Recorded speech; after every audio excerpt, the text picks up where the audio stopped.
kita mulai dari bab pertama, yaitu Business Foundation. Di antaranya, alasan mengapa Instagram cocok sebagai platform bisnis online shop.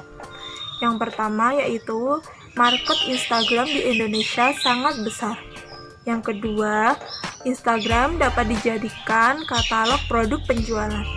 Yang ketiga, customer sangat mudah percaya bisnis online shop di Instagram.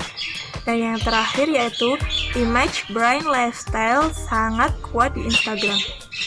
Yang selanjutnya, mindset yang perlu dibangun untuk mendukung kesuksesan online shop. Yang pertama, start small and think big. Mulai dari awal dan berpikir gagasan besar. Yang kedua, berpikir jangka panjang. Yang ketiga, fokus pada satu kategori bisnis. Yang keempat, pastikan melakukan perencanaan. Yang kelima, tetapkan tujuan utama dari bisnis. Yang keenam, cari strategi pemasaran produk penjualan. Yang selanjutnya yaitu cara membuat goals atau tujuan yang benar dalam online shop. Yang pertama, goals harus konkret atau nyata. Yang kedua, goals harus bisa ditulis dan dilihat setiap hari. Yang ketiga, goals harus punya limit atau keuntungan. Yang kelima, goals yang besar harus punya milestone atau sejarah. Hai, di sini saya akan menjelaskan 3 tipe penjual online shop. Yang pertama itu dropshipper, yang kedua reseller, dan yang ketiga adalah produsen. Dropshipper merupakan salah satu tipe penjual online shop. Dropshipper ini mengandalkan supplier. Nah, dropshipper ini akan mengunggah gambar dan memberikan caption terhadap suatu produk dengan mengunggah gambar produk tertentu. Kemudian ketika pembeli datang dan mengorder barang tersebut, maka dropshipper akan menghubungi supplier. Nah, setelah itu supplier akan mengirimkan barang kepada pembeli atas nama dropshipper tersebut. Nah, kelebihan dari dropshipper ini yaitu satu, dropshipper tidak membutuhkan modal yang cukup besar. Nah, karena alasan ini, dropshipper bisa memulai bisnis dengan modal yang kecil. Dan dropshipper ini dapat dimulai dari diri sendiri. Jadi tidak perlu membutuhkan tim yang besar. Nah, kelemahan dari dropshipper ini yaitu ada 3. 1, harga tidak mengikat pembeli atau konsumen. Yang kedua, dropshipper tidak memiliki kontrol terhadap produk yang dipasarkan. Dan yang terakhir, dropshipper tidak memiliki jaminan bahwa pengiriman produk itu akurat. Kemudian yang kedua adalah reseller. Reseller ini merupakan tipe penjual di mana penjual membeli produknya terlebih dahulu, kemudian menjualnya lagi kepada pembeli. Terdapat 3 kelebihan dari reseller, yaitu 1, reseller dapat mengontrol harga dibandingkan dengan dropshipper. Nah, yang kedua, reseller dapat mengontrol pengiriman produk kepada pembeli. Dan yang terakhir, reseller dapat membantu penjual untuk lebih berkomitmen karena reseller ini mengeluarkan modal yang lebih besar dibandingkan dengan dropship. Kelemahan dari reseller sendiri yaitu ada 3. 1, reseller tidak dapat mengontrol jumlah produksi barang yang akan diproduksi. Yang kedua, reseller setidaknya membutuhkan satu tim yang terdiri dari admin, karyawan gudang, dan tim packing. Dan yang terakhir, modal yang dikeluarkan reseller lebih besar dibandingkan dengan dropshipper. Kemudian yang terakhir ada yang namanya produsen. Nah, produsen ini adalah tipe penjual yang mengerjakan produk barangnya sendiri sampai siap untuk didistribusikan kepada pembeli. Kelebihan dari produsen sendiri yaitu produsen memiliki kontrol penuh terhadap produk yang akan diperjualbelikan, dan produsen sendiri dapat meningkatkan citra positif penjual online shop di mata industri maupun perbankan. Kekurangan dari produsen sendiri tentunya produsen lebih mengeluarkan modal yang besar dibandingkan dengan reseller ataupun dropshipper, dan produsen sendiri lebih membutuhkan karyawan yang cukup banyak dibandingkan dengan reseller ataupun dropshipper. Di sini saya akan menjelaskan gimana sih caranya menemukan produk yang cocok untuk dijual di online shop. Nah, yang pertama yaitu kamu bisa menentukan produknya terlebih dahulu, kemudian suppliernya. Pastikan produk tersebut sesuai dengan passion kamu. Cari produk yang sudah laku dan lihat kekurangannya. Bisa kamu lakukan dengan mencari produk yang biasanya kamu sukai dan kamu biasanya meriset sebelum kamu membelinya. Setelah kamu melakukan hal tersebut, kamu bisa mencari supplier orang yang terdekat, misalnya saudara kamu ataupun teman kamu. Saya akan menjelaskan mengenai online konten. Nah, perlu kita ketahui ya, online konten ini sangat penting sekali untuk kita bahas. Yang pertama, persiapan untuk tips online konten. Yang pertama yaitu konten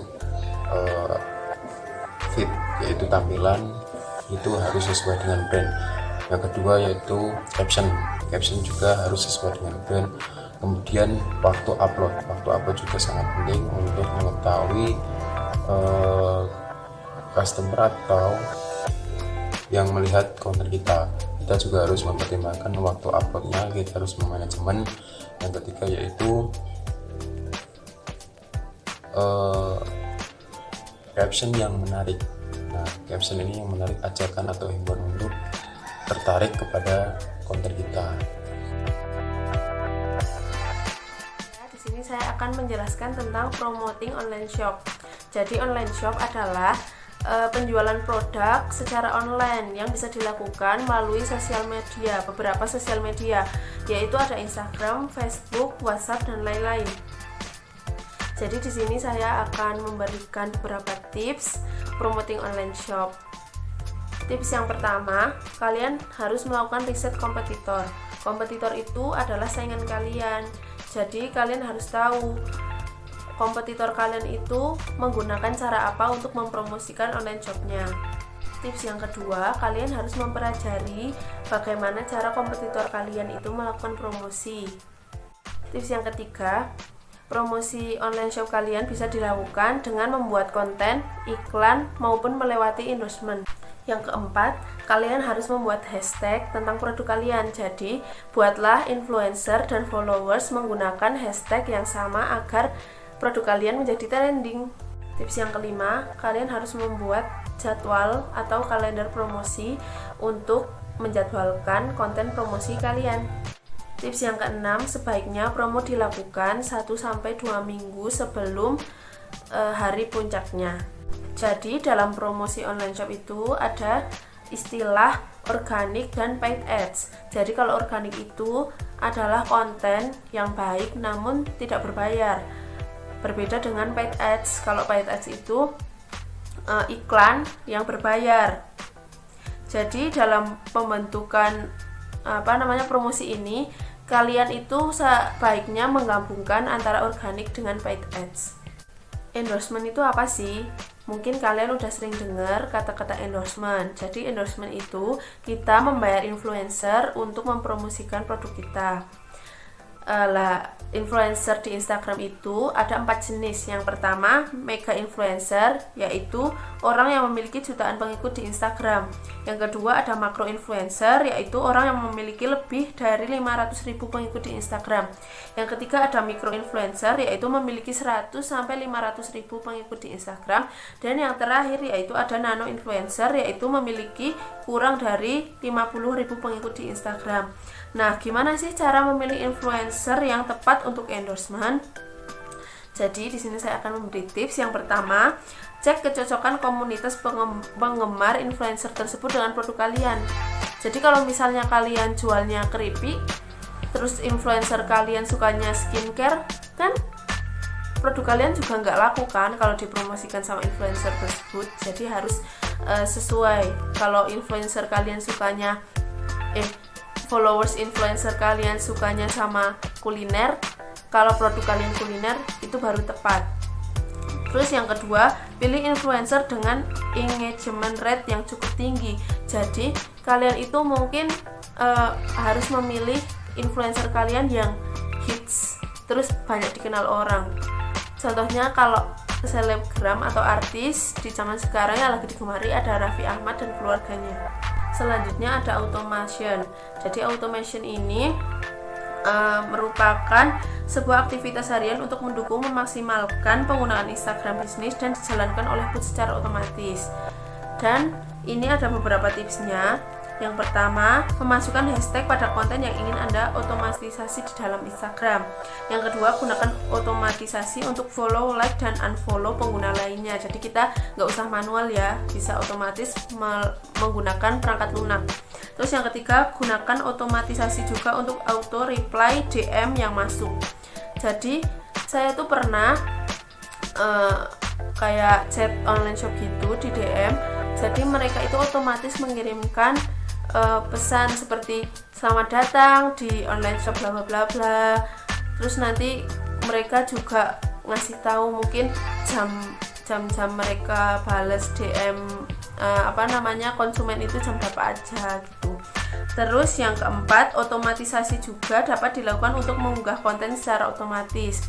Jadi konten yang udah kita buat kan itu kita tadi udah membuat kalender promosi. Jadi lewat perangkat lunak ini kita bisa otomatis mengunggah konten. Terus yang kelima atau yang terakhir, jangan otomatisasi untuk komentar online shop Anda. Jadi untuk komentar online shop mungkin kan kalau konsumen komentar itu kan berbeda-beda pertanyaannya. Jadi kita nggak bisa otomatisasi untuk komen karena mungkin semua pertanyaan kan nggak sama jawabannya. Selanjutnya adalah bagaimana cara mengelola layanan pelanggan untuk customer Anda. Nah, di sini ada 3 hal penting yang harus Anda ketahui, yaitu yang pertama, bagaimana cara merespon pesanan dari pelanggan Anda. Yang kedua, bagaimana template yang bagus untuk pelanggan Anda. Yang ketiga, seperti apa platform chat yang bagus untuk pelanggan Anda dalam online shop. Nah, langsung saja pada pembahasan yang pertama, yaitu bagaimana cara merespon pesanan dari pelanggan Anda. Di sini ada 4 cara yang bisa Anda gunakan, yaitu yang pertama, gunakan sapaan sewajarnya ketika menerima pesanan dari pelanggan Anda. Yang kedua, menyiapkan template yang mudah disalin untuk berbagai chat dalam pelanggan Anda. Yang ketiga, memberikan pilihan produk di akhir percakapan kepada pelanggan Anda. Yang keempat, jika ada pelanggan Anda yang komplain, maka pikirkan cara terbaik untuk menanggapi komplain pelanggan dengan cara yang bijak. Nah, beralih untuk pembahasan yang kedua, yaitu bagaimana template chat yang bagus untuk pelanggan Anda. Di sini Anda bisa menggunakan 7 cara, yaitu yang pertama, gunakan sapaan netral untuk semua pelanggan Anda. Yang kedua, di akhir percakapan berikan pertanyaan tertutup. Yang ketiga, berikan penawaran promosi pada produk Anda pada saat pesan penutup. Yang keempat, gunakan bahasa Indonesia yang baik dan benar untuk kesan profesional. Yang kelima, pastikan gaya pesan dan sapaan Anda sesuai dengan produk Anda. Yang keenam, hindari penggunaan emoji yang berlebihan. Yang ketujuh, hindari penggunaan singkatan yang dapat membingungkan customer Anda. Nah, beralih pada pembahasan yang selanjutnya, yaitu seperti apa platform chat yang bagus untuk customer Anda dalam online shop. Nah, di sini Anda bisa menggunakan 3, yaitu yang pertama adalah Line, yang kedua adalah WhatsApp, dan yang ketiga adalah website chat. Nah, dari ketiga ini, Anda bisa menyesuaikannya sesuai dengan target customer untuk produk Anda. Apabila target Anda adalah untuk customer pada usia remaja dan usia dewasa, Anda bisa menggunakan Line. Apabila target usaha Anda adalah untuk kalangan profesional dan orang tua, maka Anda bisa menggunakan WhatsApp. Akan menjelaskan mengenai Manage Customer Orders Part 2. Jadi di sini ada 3 poin pembahasan. Yang pertama, cara alternatif mengembangkan bisnis online shop di Instagram. Yang kedua, apa sih keuntungan dari pop-up store dan flagship store? Yang ketiga, saya akan mengasih tips kepada Anda untuk mempertahankan bisnis online shop Anda. Oke, sekarang kita masuk ke poin pembahasan yang pertama. Cara alternatif mengembangkan bisnis online shop di Instagram. Mudah banget caranya. Jadi, kalian itu harus membangun kerjasama dengan brand online shop yang sejenis. Yang kedua, mengembangkan pop-up store dan flagship store. Apa sih pop-up store dan flagship store? Pop-up store sendiri itu merupakan toko yang dibangun sementara, biasanya untuk menghabiskan stok produk yang belum terjual, dan kadang juga didirikan di sebuah event-event spesial. Dan flagship store sendiri ini merupakan keunikan dari sebuah produk dari bisnis Anda. Sekarang kita masuk ke poin pembahasan yang kedua.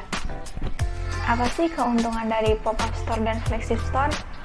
Nah, seperti yang kita tahu, keuntungannya itu banyak sekali. Di antaranya, yang pertama, menjadikan produk dari brand Anda itu lebih dikenal oleh masyarakat. Yang kedua, jadi meningkatkan rasa kepercayaan dari pelanggan Anda karena produk yang Anda jual sudah dikenal oleh banyak masyarakat. Sekarang, yang terakhir yaitu tips untuk mempertahankan bisnis online shop. Yang pertama, dalam menjalani bisnis, Anda harus fokus. Karena kalau kalian tidak fokus, itu bakal mudah digoyangkan. Yang kedua, fokus dalam satu kategori minimal 1 tahun. Banyak dari para pebisnis online shop yang gagal sebelum 1 tahun dan mereka tidak mau mempertahankan bisnisnya. Yang ketiga, berinvestasi. Investasi itu penting banget untuk mencegah gangguan dari masa depan, karena di masa depan kita tidak tahu akan terjadi apa dan gangguan itu bakal menyebabkan apa pada bisnis Anda. Yang keempat, gigih dalam mempertahankan bisnis. Karena kalau kalian tidak gigih dalam mempertahankan, kalian bakalan mudah goyang juga. Yang kelima, kreatif dan inovatif. Yang terakhir, yang tidak kalah pentingnya juga, kalian harus fokus dalam membangun konten-konten yang ada pada online shop Anda.